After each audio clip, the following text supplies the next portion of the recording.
Last week, I moved all of my bees to a new location and closed the chapter on my previous life to pretty much start all over.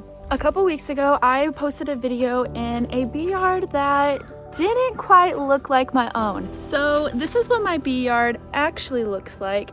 And the one that you guys saw me in is actually the bee yard of... Whew. Okay. I'm gonna be honest. Working 12 hours a day in a factory is soul sucking. But there's a reason I'm doing it. So I keep trying to remind myself that, and that is for these.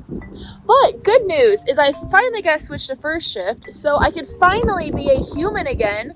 If you've been on third shift before, then I think you know exactly what I mean.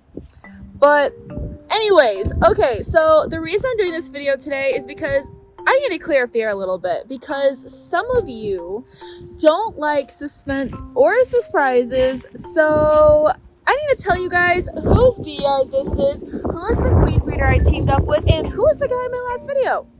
I don't know. Let's find out.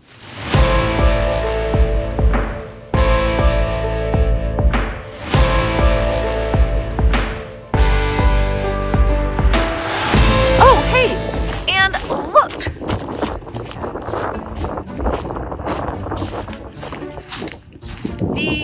Oh, if I can get over here. The bee yard is finally almost cleaned up all the way. All of the trees are gone from the ice storm. Just got these piles of sticks and whatnot over here and over here and over here that I'm going to clean up today with my queen breeder. And then it's going to be looking good as new and super clean. And now we have more sunlight that can come through these trees. It actually worked out perfect because these are some of the trees that needed to come down anyways, so that these hives could get more sunlight, which they're now getting more light, which is perfect. So there's a silver lining to everything. But okay, so in this video, I told you guys that I had teamed up with a local queen breeder that has been fully chemical free and has been performing a series of different tests on his genetic line so that he could pretty much find a bee that is indestructible and will survive our winters. One of the biggest things for bees here in Michigan is to have bees that, one, are going to be able to consume the least amount of food as possible, because one of the biggest problems that a lot of us see is that if our bees didn't die of varroa, then our bees died of starvation. So both, in my opinion, kind of go hand in hand when it comes to having a bee that's actually going to last here in Michigan. So that's what he's trying to do. But I'll be bringing him on very soon for you guys to meet. But his name is Casey, and he goes by the name The Terrible Beekeeper. And this is his bee yard. This is the yard that he does all of his experiments on his bees in. This is where any theories that both him or I have, we try out in this yard and we test the bees. Pretty much our motto that we are kind of going by is whatever theory, whatever thought that we might have about bees, we're just going to go ahead and try it. We aren't trying to follow anybody else's footsteps and just say, oh, I use this person's method or this person's method. We are truly trying to figure out how the bees work and what works the best and how we can make the best queens we possibly can.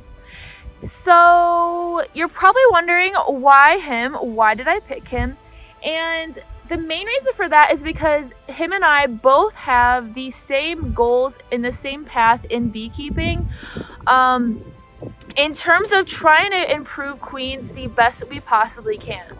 Neither of us are in it for the money. We truly just have a passion for the bees and just want to see how far we can take it and see if we can produce the best queen we possibly can that's best for our climate. Because as a lot of you guys know, southern bees being brought up to Michigan are a big problem in terms of having bees that will actually be able to make it through our winters, because a lot of those bees, they don't really know how to survive our winters. They are the kind of bees that will completely demolish an entire honey super in a week. And they're also the kind of bees that, even though winter's coming, they don't really know what's going on and they never shut down and prepare for winter. So then when winter actually comes, the whole entire colony ends up collapsing. So we are trying to find a bee that is actually able to shut down when it needs to, only use a certain amount of food, conserve its energy, keep warm, also be able to deal with moisture. We perform a lot of different stress tests on our bees because genetics, management, and observing your bees for years and observing the different traits they have is truly how you find a bee that is best suited for you and your region. One of the cool things that Casey always talks about is how he's actually been able to train his bees. His bees are so gentle, and that's because he spent years just constantly digging into them. He even had a hive on his front porch, so that every single time he'd walk outside, a bee would either like hit him or a bee that he would be in that bee's flying path, and just eventually over time they became more and more calm. So all the things about bees are so cool, and I don't feel like there's a whole lot of information about bees on the internet. Yes, there's research articles, but there's not a whole lot of tips, like the really like down and dirty tips that are actually helpful in terms of beekeeping out there. So that is what I'm trying to do. I'm trying to share all of that with you guys. He's just going to be here for comedic relief. You guys will understand that when he's on, because he is freaking hilarious. But yeah, so I am super excited to bring him to the team. Like I said, I will have him on very soon for you guys to meet. But until then, you guys are going to have to wait a little bit longer. Sorry, I have to build suspense. But anyways, so yeah, it's still pretty cold here in Michigan. I see all of you southern beekeepers all talking about how you're making splits already and growing your colonies, and I am so jealous because as you can see, I am in a winter coat and a zip up and a hoodie and gloves, and I am still freezing, and you can probably hear the wind in the background. You gotta love Michigan. We're probably not gonna have warmer weather until usually May is when it actually gets warm. So yeah, but until then, I will just very impatiently wait for all of these bees to finally be ready to start growing.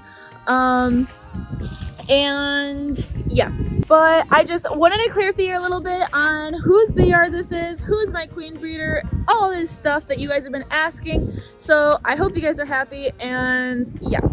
Anyways, I hope you guys keep it warm as always, and I will see you guys soon.